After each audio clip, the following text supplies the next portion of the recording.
Hello, welcome to my channel, Lux to O, and I'm happy to see you guys today. And I wanted to share with you 5 new recently purchased fragrances.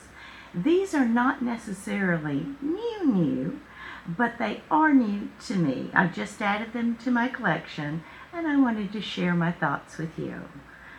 The first fragrance we're going to begin with is by Thameen, and it's called Bravi.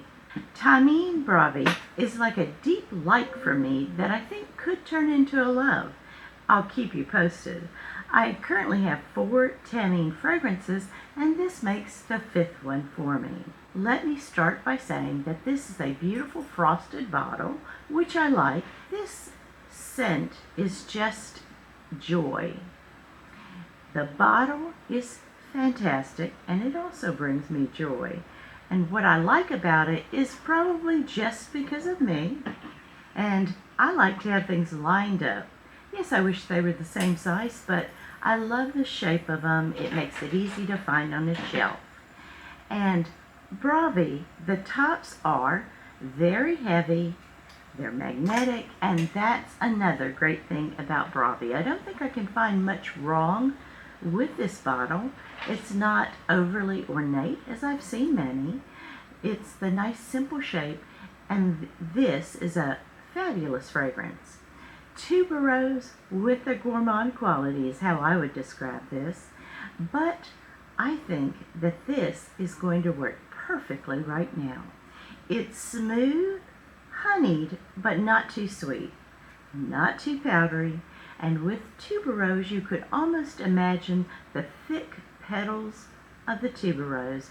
You're holding it between your fingers and you get that velvety feel. Now, it opens fresh and zippy with ginger and bergamot that adds a freshness, and the saffron that adds a slight spiciness in the middle notes. The base has that lovely combination of vanilla, almond, and a milk accord. This could be an all year round choice, and I feel it's a unisex choice right down the middle. My husband thought it did smell more feminine because of the florals, but I truly think it can be unisex. Versatility is here, with the ability to wear this anywhere, anytime, and it's perfect for any age. This is not too floral. That saffron, and it also has tobacco, walnut milk, adds the interest without being that overly spicy or tobacco-ish fragrance. This to me is a hug in a bottle. 3 words to describe Thameen's Bravi would be complex, unique, and sophisticated. The next fragrance, I was unsure of if I really wanted to own it or not. It was pricey. I found it at a better price than what we usually see. And yes, I know this is not the time of year to wear this fragrance, but this is a new one for me. This is Yves Saint Laurent Babycat. It's a beautiful, simple bottle. Like I've told you, I enjoy the Thameen bottles. I love the simplicity.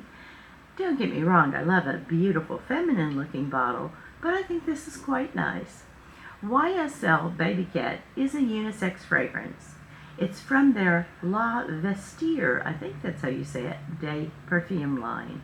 It's inspired by Yves Saint Laurent's iconic leopard print. It is often described, and to me it certainly is, warm, sensual, and subtly wild in its scent. This is elegance with a difference, and it took me a minute to enjoy it. The prominent notes include bourbon vanilla, which forms the warm and slightly boozy core of the fragrance. There is also a sensual, subtle, okay, maybe it's not that subtle, suede accord, adding a soft, leathery, not unpleasant in my mind, dimension to this fragrance. You'll also find a pink pepper.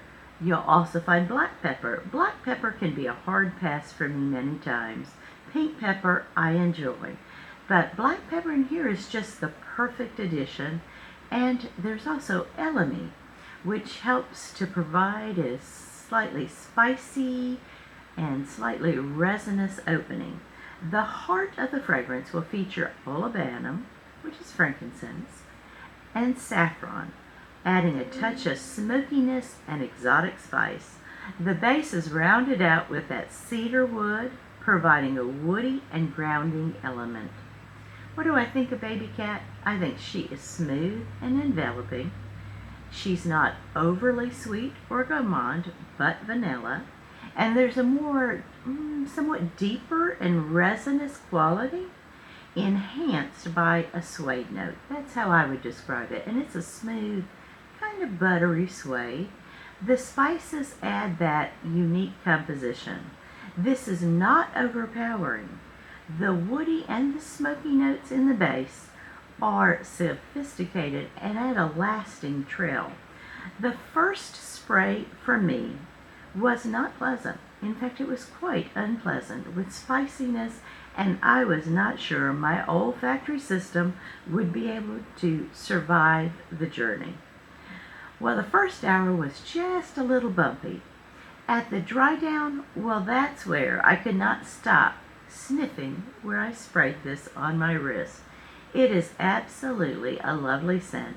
And since we're having to live with the dry down and know that the top notes will burn off quicker, the very opening of this fragrance is what got me thinking it might not be for me.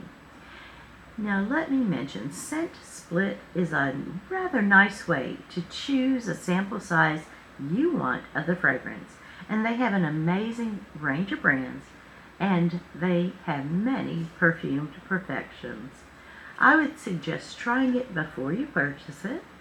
It is similar to Penhaligon's Oh the Audacity, and if you have one, you do not necessarily need the other, although I love this bottle, and I do love Penhaligon's bottles. They're very unique, kind of vintage, and they just make me feel some type of way. The next fragrance, I have a dedicated review on already, but I just have to show this pretty girl again. And she is Creed's Eladaria, and she is worth being on several lists this summer in my videos. I will have a link to the dedicated review on my channel, so please look for that and perhaps you'll enjoy it. I will quickly mention that since I have a dedicated review, I won't say too much about this. This is long-lasting and not a beast mode projection, but I think oftentimes in the spring and summer you don't need that anyways. But you will get whiffs of this throughout the day as it grows closer to you. This could easily be a wedding fragrance. A one-line description for Creed's Eladaria would be super fresh, floral, and effortlessly chic.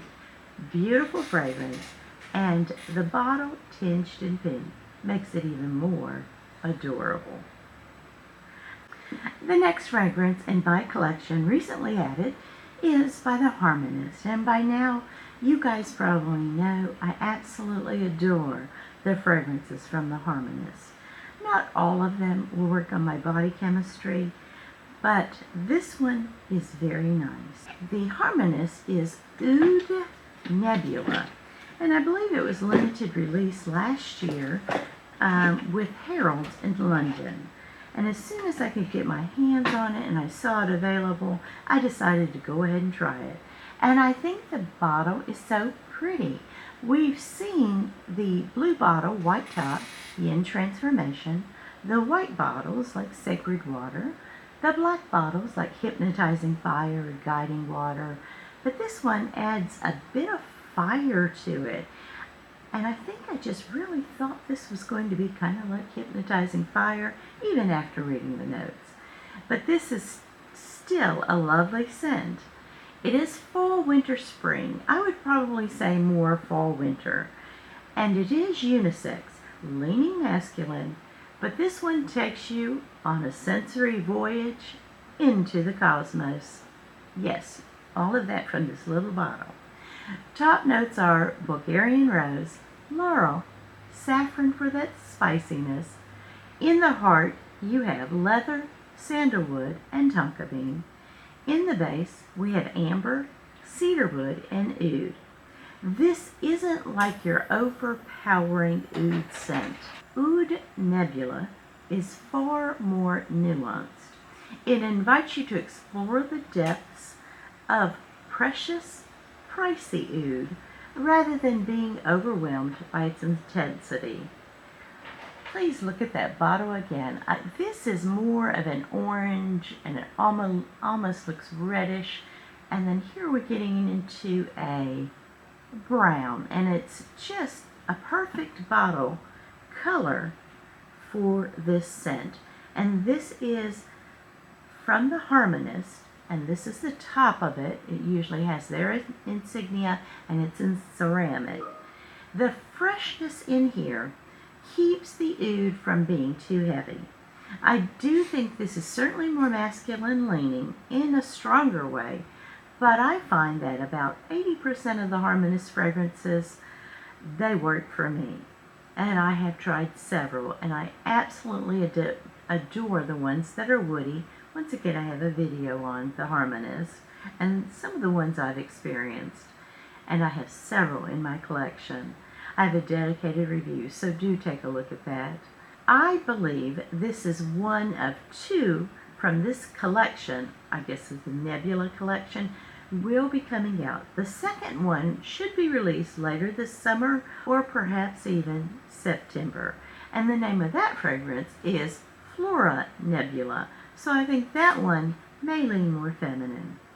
This fragrance will layer with Sunforce, which wasn't a favorite of mine. Very pleasant, just not for me. And it will also layer well with their hypnotizing fire, which is fabulous all on its own. But when the weather's cooler, I'll try them together. This is not one that is easy to love. And I don't love it, but I like it. When I am filming this video, the weather is getting warmer outside, and I think my opinion on this fragrance, on very many fragrances that have heavier notes, I think my opinion will change when the weather gets a little bit cooler.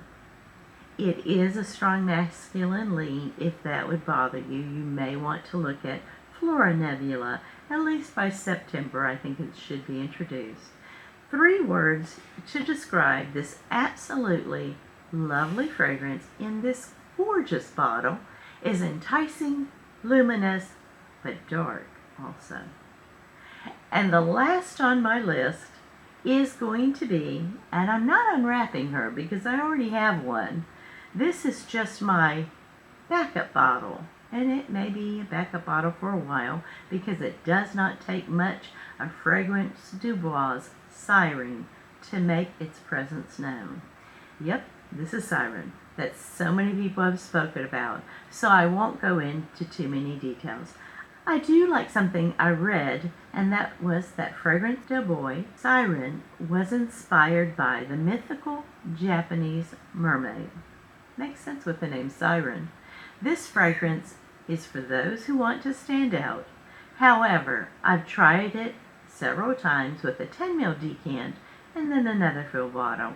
I didn't find it super appealing any of those times, but I continue to hear rave reviews about it and very little poor about it.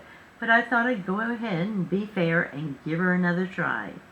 And I must say, what I do like about this is the difference of the oud. Because in here, like in many other ouds now, like the Harmonist Oud Nebula, oud can be a bit challenging. But in here, it's not. It's super smooth and not strange. This also has quite the lasting power, and I'm sure the oud helps that to be possible. I find this fragrance to be beguiling, kind of as what it seems a siren song would be. So I waited until I could find a good price and decided to jump in fully, which I did, and now I have a backup bottle. And it's a big backup bottle. But that's okay. I know she's worth it. 3 words for Fragrance du Bois Sirène would be captivating, mysterious, and unisex. Thank you so much for joining me today on this video. Let me know what you think about these fragrances if you have smelled them. If you're interested in obtaining any of these, let me know which ones are on your wish list. I have a wish list, and currently it's got 12 fragrances on it, and I would say that's pretty good. I think. My husband may disagree, but that's not bad. These are just 5 new ones I've recently received, and I wanted to bring them to you and share them with you. And you'll probably be seeing them on other lists this summer, or certainly this one and this one in the fall.